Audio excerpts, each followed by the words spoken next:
Unscripted, unshackled, uncouth. What you're about to hear is for more mature audiences only. It's Miguel and Holly, Uncensored. Hello and welcome to Miguel and Holly Uncensored. This is our off-air podcast that we do 3 times a week on Mondays, Wednesdays, and Fridays.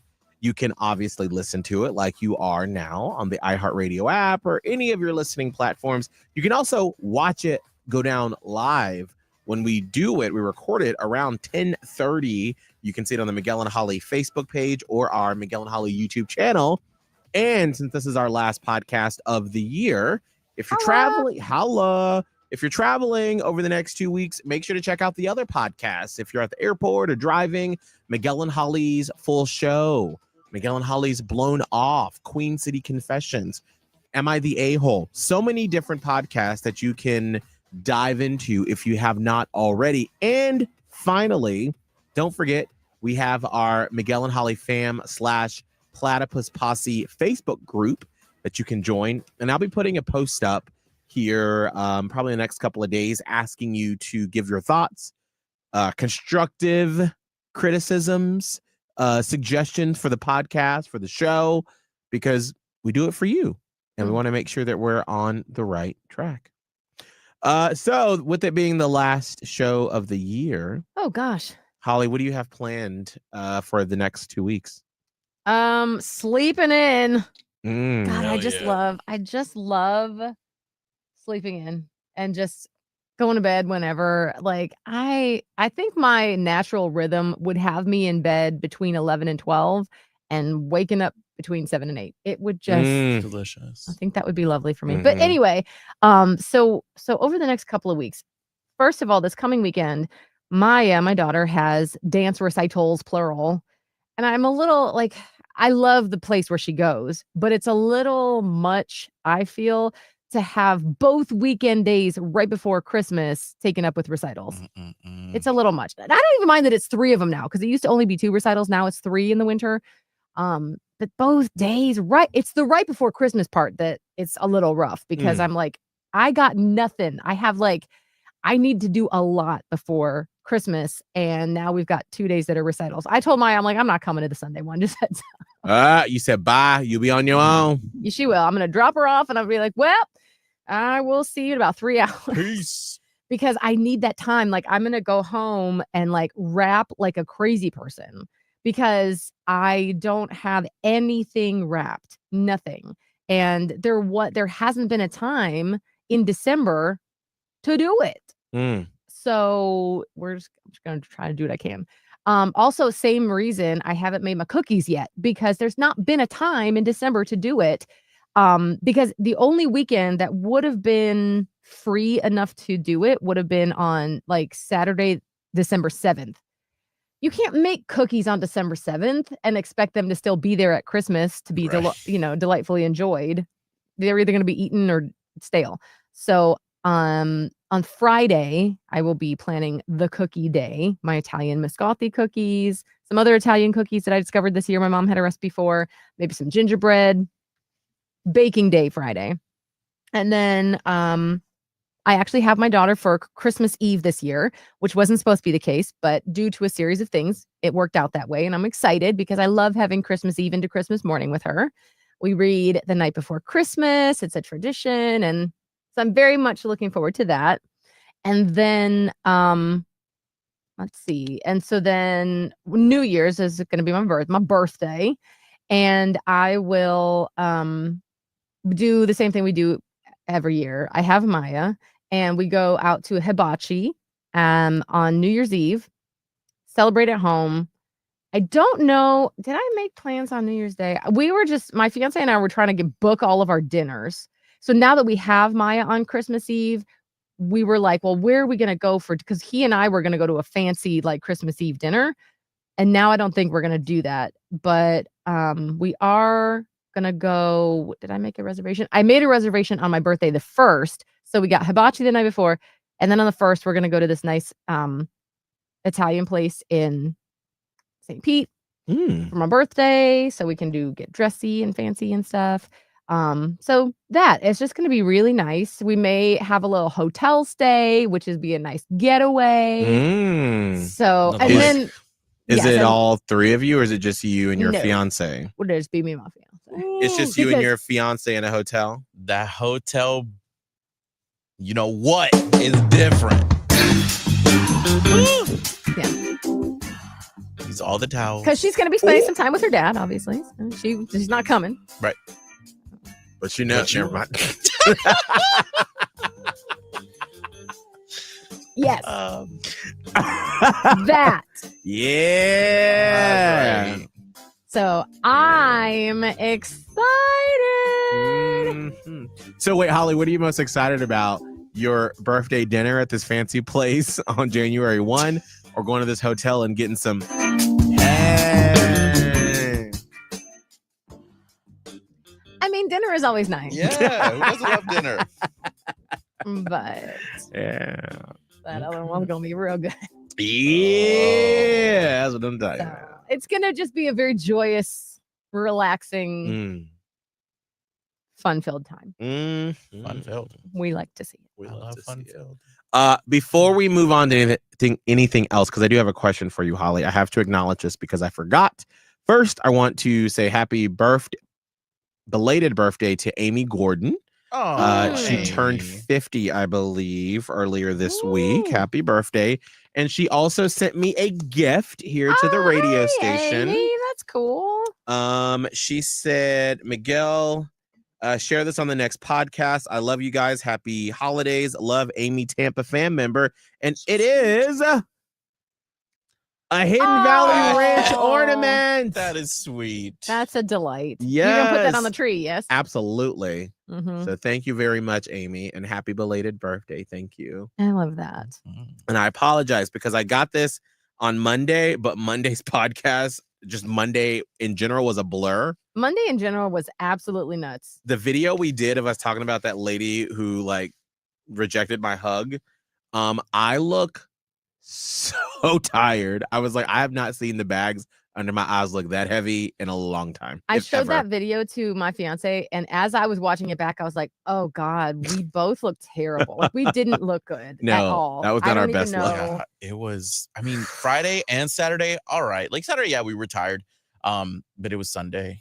Mm, Sunday was that was rough. Just the fact that it was so cold. Mm-hmm. I think that rainy. there was a lot of things that piled on. The cold, just the length of that being outside. Yeah. And then the possible rain that came on and off on Sunday. It was a lot going against us. Mm-hmm. Yeah. So anyway, my question to you, Holly, I feel like because like my mom always, I feel like as an adult has been like, Christmas just ain't the same. It's just not the same. And I wonder, is the feeling of Christmas more so when you have kids because you get to create the magic, but then when everyone around you is an adult and you're kind of like, well, it's just another day almost. Is that what makes the Christmas spirit? Is when you have kids? I think so. I think kids are a huge chunk of the magic of Christmas, no matter their age. Let me think about this one. So, first of all, a lot of the magic of Christmas comes from moms. Moms and Mhm. some dads, but I would say majority of moms are out here creating that magic. And so when I would say Christmas hasn't felt quite the same for me since I was like since my mom lived in Ohio in her house and I could come visit. So like post college, maybe like the first couple years, even after I moved to Panama City, because I took Maya's dad up and we celebrated Christmas with my mom. And it's just something about the familiarity of those traditions that feels a little magical, I think. So it's never quite the same when someone's not doing it for you. Like when you're the one that is the recipient of someone else creating magic, that's the most magical you're ever going to feel. I think second of all is when I don't want to say second of all. I think there's a there's a hierarchy. So when someone else is creating the magic for you, that's the pinnacle. Then coming down here, equal parts, because I don't want to say Christmas can't be magical if you don't have kids. I think that's wrong. But there's two parts. Like there's having kids, or then there's not having kids, but you're the one creating the magic for others. That's like the second tier. So yes, a large part of Christmas magic comes from preparing magic for others. A lot of the time that is kids, or it's if it's an extended family, or if it's a chosen family of friends, and you're the one that's kind of like doing all the planning and making sure that, the stockings are stuffed, and there's maybe a fun game that you do, and making sure the meal is planned out or whatever. When you are creating magic for other people, that's like second tier magic.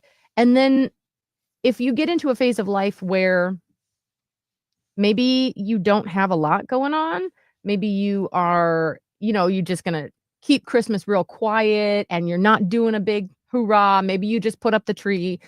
It might feel a little less, it might feel not the same, a little less magical. Well, how are you feeling, Miguel? Because yeah, that's not to say everything is right, That's what I'm trying to see, because what Holly just described is like what I believe is 100% accurate. So I'm thinking about somebody like you who is no kids, does whatever they would like to do on the weekends. Like, what does Christmas feel like you? And you're also a super fan of holidays. So are you feeling the Christmassy spirit or no? No, I never really feel the Christmas spirit. Okay, got it. I don't. I like to help create it, like for the show, and to create the atmosphere, because I remember, growing up and like listening or watching TV shows where it'd be like, the TGIF shows would be like, here's a Christmas episode. That's what we miss about cable, or network programming, by the way. Right, because it's like Christmas episodes. There's none of that ever anymore, because they just drop whenever, so no one. And it's at a universal time frame. They don't make it holiday specific necessarily. Right, so you don't get that feeling, and so that's why I feel like on the radio I try to create it by like the games that we play and the topics that we have. Yeah. But I think for me, just because of how I grew up, Christmas has just always been like not another day, but it's sort of like something that you kind of have to do. Just because I remember like, I was a nosy kid. And so I remember, my mom being stressed out because she was like, I don't know how I'm going to pay for Christmas. And so she didn't know that I knew that. And then I would be stressed because she was stressed because she wanted to do it for me. And I was like, well, I don't need anything. And then but you're still a kid. And so when you see other people getting stuff or having those Christmas memories, and that's like, well, that's not really how my family does it. And so then you're like, I don't know what I'm missing, but I feel like I'm sad because I feel like I'm missing out on something that other people are getting. So that's why it's never been like a big thing for me. Mm-hmm. When I've gone to Abe's family, because it's a big deal for them. Yeah. I think that's when I was like, oh, because like 100%, like I didn't know what stocking stuffers meant. Like I didn't know when people would say that. I was like, it's like, you hear a phrase and you're like, oh, stocking stuffers. I didn't know what it meant. And so I remember the first Christmas I was at Abe's parents. And before we got to the actual presents, and then his mom and dad laid these stockings in front of each of us. And I was like, what is this? I didn't know. That's the stocking. And he was like, stuffed. Right. And then all the things that like throughout the like month before, Abe would be like, what lotion did you really like? Or these little things that his mom would get for all of us. And I was like, oh, okay. And then like he's had the same stocking from The Simpsons since he was in middle school. So like that has been exciting to sort of, kind of jump into his family's traditions. But it's just not something that like that's why I like Thanksgiving and Halloween better. There was a really hard transition for me when it came to the holidays. Like, I do have memories growing up and like going to a family party and then coming back home and all the toys are there and it was amazing. And then I felt like by the time I turned like 12 or 13, that's it. Like my mom transitioned into your gift is there in the bag. Oh, and I was no. like, and it always Why irked she me. Give up?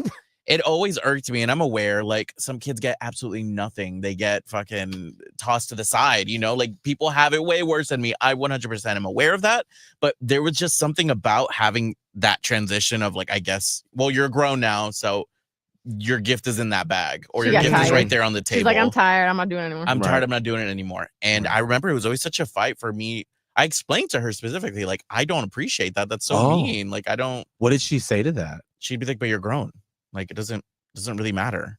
Oh. But it does. And she would talk to my sister about it, and my sister doubled down and was like, well, we didn't have that after a while, so I don't understand why you expect that.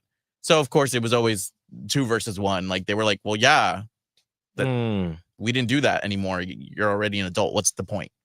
What's the So- point? Everybody likes to be what is that phrase? Surprise and delight. Everybody likes to Yeah. surprise and delight. It doesn't just that's the problem is when people are like, oh, kids, we need to give kids. Kids grow up and they want to continue being surprised and delighted. Right. And what do you not want to be surprised and delighted? She doesn't Yes, care. everyone Well, does. I guess she doesn't care. She has no passions for anything. So But I wonder too, like when I think about, like the generational, like what, because everything happens for a reason. Like there's a reason why your mom said, I don't care. Mhm. And it's not because she just doesn't care. It's because at some point in her upbringing, either because of 100. finances or, where they were living at the time. Or she's just repeating what happened. Right. Where she was just like, all right, you're 13, you're cut off. Goodbye. I'm done. No, I mean, you're 100% right. I tend to forget. I'm not going to make this about my mom's tragic upbringing, but yeah, she did have a point in her life where like her parents were totally out of the picture at one point. One tragically died, the other one got cancer, and then her and all her siblings separated. Right. So you're right. It probably is just this transition that she had to go through, where maybe she's doing it to me. I don't know. I know. Or Well, she did. it's just unhealed. It's unhealed. And so when Yeah. you don't look inside to figure that stuff out, then you're like, of course, you're just going to do what you know. Before we move on to any other points about this, I want to go back because I'm curious, Miguel, about your mom, Mm-hmm. who said that it doesn't feel like Christmas. What does she mean by that? I think it's 2 things. I think it's my grandmother not being around. Mhm. Because a lot of the traditions that our family, I mean, we don't have a lot of traditions, but like my grandmother, buying Christmas presents for every grandchild and every person. And, when I was in middle school and high school and lived with her, I would have to like wrap the presents or when we transitioned to bags.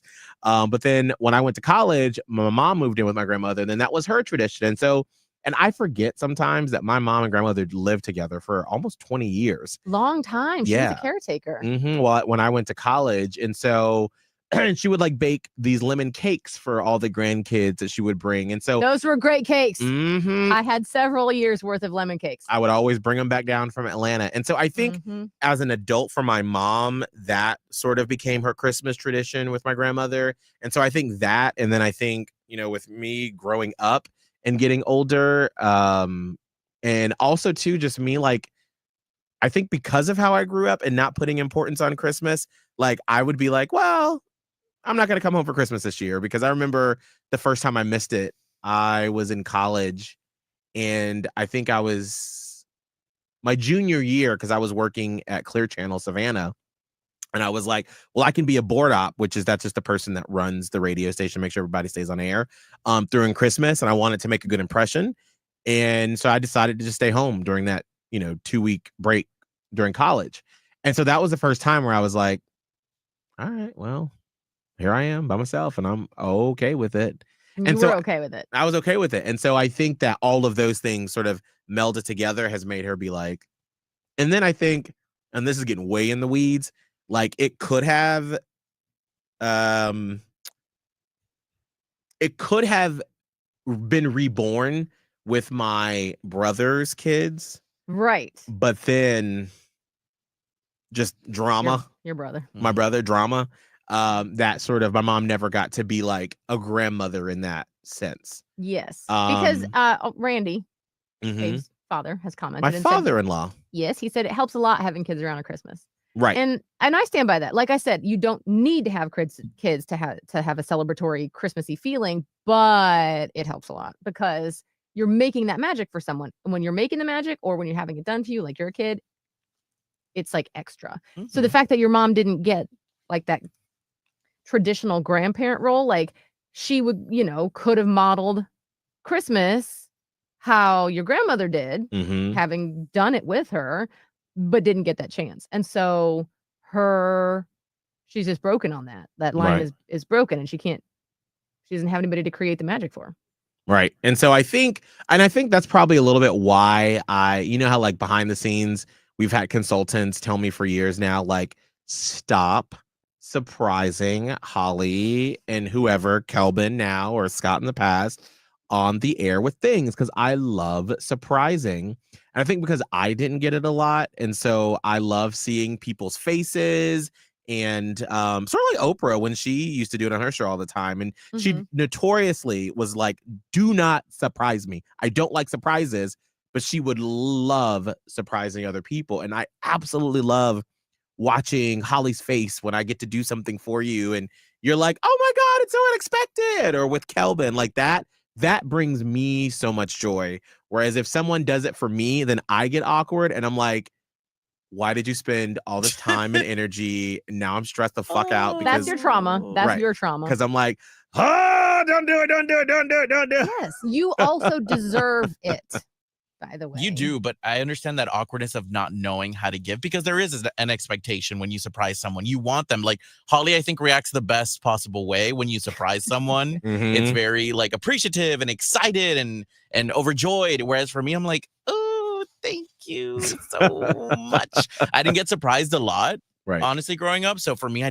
feel like I always disappoint the people who try to surprise me. Unless it's like Lady Gaga right in front of my fucking face. Like, you know what I mean? And I'm not saying that none of the other surprises aren't great. I don't do a Holly joyous surprise. I don't know how. I love to very react monotone to surprises. sometimes. Man, I will put on a show Yes. too. And that comes from my mom having always been like, I was always putting on a show. I mean, I was just telling my future mother-in-law this because we were talking about, I know what it was. She and my soon-to-be father-in-law, well, soon, I don't know when the wedding is. Let's not get crazy. They have home videos back from when my fiance was like a baby. So this was like in the 80s. Nobody had video cameras. We certainly did not. But somehow they managed to get together a video camera, and they would be out here shooting film.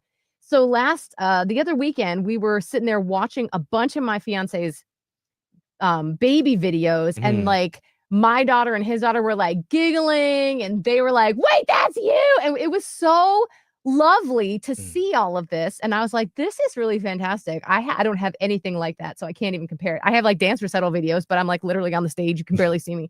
This is like right up. I'm like, oh my God, you were 6. Oh my God, you were singing at the church thing. This is crazy. And the girls thought it was hilarious too, because there was one time, I think he was like maybe 13. So he was in that like moody phase. His mom is like, do what you were just doing. Do it so I can show your future wife. And everyone's like, like, they thought it was hilarious. So anyway, they had that. But my mom was trying to do that without the video camera budget. And so she had a cassette tape recorder. And so I'm talking about Christmas, like 1986. I wish I knew where these tapes were, these cassette tapes. Because she would just put it in and hit record on Christmas morning. And it's mainly her voice going, Holly, what's that? Do you see what this is? Do you see it? What do you think about that? And I'm just there being like, yeah, it's cool, or whatever. So she's like putting on for this like she's video podcasting. Thing. Yes. It was like 4 tapes worth. It's so funny because I remember after your wedding, Holly, to your first husband, when it was the day after the wedding, when you were opening up all of the presents. And I was like, I've never experienced this before. It was your whole family sitting in your mom's living room at the time, and you just going gift by gift, and then you every time being like, it's a ball, and then all your cousins being like, oh Who made that bowl? Oh my Ray, God. So did much Ray make it? pressure. And Yes. then they're all passing it around. They're like, Miguel, did you see this wooden bowl? I And still I have was that bowl, like, by the way. oh I still my have it. Ray made it. Ray made it. Everyone's like, Ray, did you know Ray made that bowl? Ray made this? How does he make these? Oh, he does woodworking now. Did you know Ray did oh my goodness, look at this bowl. Holly, what are you going to do with this bowl? I was like, I don't know. Maybe I'll put fruit in it. Oh, she's going to put fruit in the bowl. I mean, Like, I was like, what are these white people doing? This is so different than anything I have ever experienced before. and I want No. to shout out in the comments. I have a cousin, Jeannie, who, God bless her. Jeannie is probably around the same age as my mom would have been. And my Auntie Pearl is, I don't know, Jeannie might be a little younger or older or in the middle somewhere. But she and I don't know Jeannie very well personally because I've only met her few times, Jeannie, I would say. But she and my mom grew up together very close. And her comment was nationality plays a big part of holiday traditions. And it was like, I had this big Italian family and it's all of these traditions. When I was talking earlier about the cookies, these cookies that I'm making, like that, they were present at every holiday gathering for Christmas, right? These same cookies. Everybody has their own little version. My Nana would put the little, the anise seeds in them instead of using just anise oil. And everybody would be like, Nana, put the seeds in again. Well, we'll eat Auntie Pearl's muscat's instead. So there's all of these traditions. And to Kelvin's point, having been set up to like present and be on stage basically for like gift giving and receiving. And it's this whole production. I think that's why I do those reactions. And they're not fake. They're definitely genuine, but I literally have been trained on how to make people like it's two parts, the gift giving and the gift receiving, and they're both joyous. And so the gift giver is so excited to see you get their gift. And it is a little bit of pressure as the gift receiver to make the gift giver feel that's the thanks. That's the gratitude that you're giving for the gift. So you gave me this mouse, like over here. Like you'd be like, I'm so excited to give. I really hope that she likes it. You open, you're like, oh, how did you know? And they're like, oh, I just knew. Like it's now you're sharing joy. And so I guess I've never unpacked it in that way. But yeah, and even if you don't like it that much, they still tried to do a little something. You know what I mean? And that was by the way, my mom. One year we had a cousin. This was spoken of for decades. The cousin came to the house. I think I was probably like 8, and the cousin might have been 10. And someone gave her a diary at my Nana's house. And we're in the basement, and she opens this diary, and the cousin, her name was Kelly, and she only visited it for Christmas because they lived in Chicago. She opened it, and she was like, "I already have a diary," and everybody was like, "Oh, you might as well shut Christmas down." You could have heard a pin drop. And I don't remember because I was a kid, but if I had to guess, I would guess like her dad, who was part of the family. The dad was one of the cousins, was probably like gave her a talking to afterwards. Yeah. Or someone probably did. But then, Auntie Pearl and my mom after would be like, did you see Kelly? She said she had a diary. Oh, they talked about it. Years they talked about it. And then they use that as an example. Don't you ever do what Kelly did. Like, how dare you? That is not the way to receive a gift. No, because I remember the first Christmas for Abe and I bought him because he had just started his painting business in Tampa. And I spent like $300 or $400 on this like web design package to where it was like they would get a website, business cards, a design logo, but it's kind of hard to like put that into Package a gift. it. Yeah. And so I think I had like some gift certificates made. And now that I know Abe, I know his brain, but we were just started dating. And so he saw it and he was kind of like, well, this is nice. He didn't get it. And he didn't understand. And then like later that night, he was like, I'm so sorry. I just didn't because he was like, I needed to like read it all to understand what everything was. Yeah. But I was like, because this was like my first Christmas with him and his family, and they do the thing where like you go around to each person and you open the gift in front of everyone. And whereas my family, they pass out the gifts and then you do your own thing. Yeah. You're not trying to display them in front of each other? No, Oh, absolutely it's one not. at a time. No, It's Heather's no, turn no. now. Now it's Lori's turn. Patrick, you wait. Yeah. Then Brittany, now Patrick, and you have to do. Oh, No. yes, it took for You a and my long family, time. you pass them out, and then everyone does their own thing. And so then, like being in the living room with his parents, and I'm like, and everyone's like, "Ooh, this new couple." Miguel came up from Florida, and he was like, "This is nice." Oh, And I was like, maybe I Oh, missed the no. mark on that one. he didn't get it. And then though. later that night, he was like, "I'm so sorry. I just didn't have time to read everything and understand it. I'm so sorry." I was like, you know what? Honestly, it's my fault. But I didn't. Now that I know him, I would know how to produce it Package it better. right to where he would understand. Sorry, What are the you computer's looking doing at? something weird. Oh. I feel like the radio station is telling us to go on vacation because things have been weird today with all the. Well, look at that. It's about time. It's about that Look at that. time. Vacation time. Actually, we almost. do need to go because Oh. there's a meeting that I have to go to that Oh. they just told me about. But before we go, Oh, Sad ass song. this is sad So music. sad. I love it. Holly, Yes. real quick, what are you looking forward to in 2025? Travel. Oh, I'm looking forward to travel. We're going Okay. to be doing some traveling. We have not traveled. It's not just been doable budget wise and other things and things. I'm looking forward to doing some traveling. Not that I haven't, by the way. I did take Maya to New York Mhm. for the Gracies. I feel like all your travels always work. All my travel has been work related.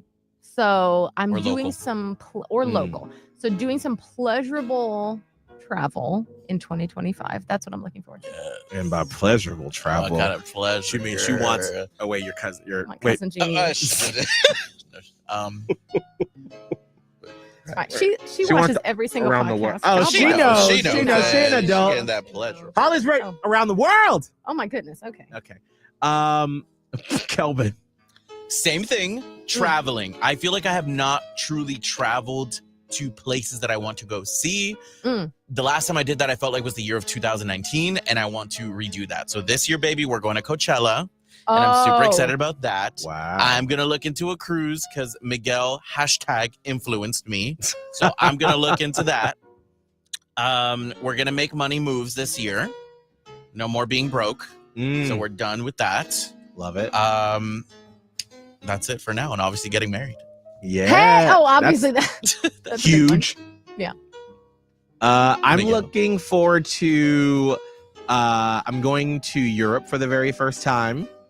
And it was a little emotional for me when I booked the trip, just because I never thought that I would be able to afford something like this. And it's celebrating my 40th birthday. And so when I like hit purchase, I was like, and the fact that I'm not like, we can't eat for 6 months, Abe, like that was like, and because I'm also reaching 20 years of working. Mm-hmm. And so it's like, wow, all of the sacrifice, all of the Endless hours of being out in these streets. literally sleeping on a bus, like all the things we've done, I feel like has helped to culminate to this vacation that we're going to do this summer. And also that I'm taking 2 weeks off in summertime. Like I'm just really, really looking forward to that experience and to doing with Abe and, you know, people that we love. I'm also looking at finally starting to branch off from the show.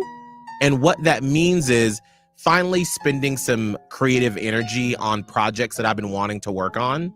Mm. But because we spent the past 3 years getting the show up off the ground here in Charlotte, we've had to just spend our creative energy doing that. And there are some projects that I feel really passionate about that I've really wanted to work on, Mhm. that are things personal to me. And I'm excited to finally get those up and going. And finally, getting my financial house in order. Mm. Because I feel like as I'm reaching towards 40, like the reality of retirement Like, when do you want to retire? We did Right. that this year. And it Mhm. takes an effort. It really does. And I guess like it's starting to become, because I remember when someone asked me this like 10 years ago, a financial advisor, and I was like, girl, I 60, 65, that sounds crazy. Like, that is not a reality. But as I'm getting closer to 40, I'm like, oh my God, like, Welcome to it. that time is not that far off. Mm-mm. And so now we're starting to think about those plans and like, what do we want to do? Right. What does that look like? So just getting all of that in order. So that's what we're looking forward to in 2025. Thank you all so much for supporting us this year. Thank you so much for participating, for commenting, for following, for spreading the word, because all the things that we all just talked about would not be possible without you. Correct. At the center of all the things that we do is always you, the Miguel and Holly fam, the Platypus Posse. And I don't think that there are enough words in the English language to show our appreciation towards you. So know that if we don't always get a chance to say it or write it, just know that we love you. And we are so appreciative of everything that you do for us and with us. Yes. Thank you for supporting us, and thank you for just being with us on this journey. Man, what a journey. Thank you for being the fam. Kelvin, any last words? No last words. I'm very grateful. I'm excited to be off. And I'll see you bitches next year. And Kelvin can't wait to have a little seat at home for 2 weeks. Miguel and Holly Uncensored. Catch it on the iHeartRadio app or anywhere you listen to podcasts. Kelvin said, you know what I'm most excited for?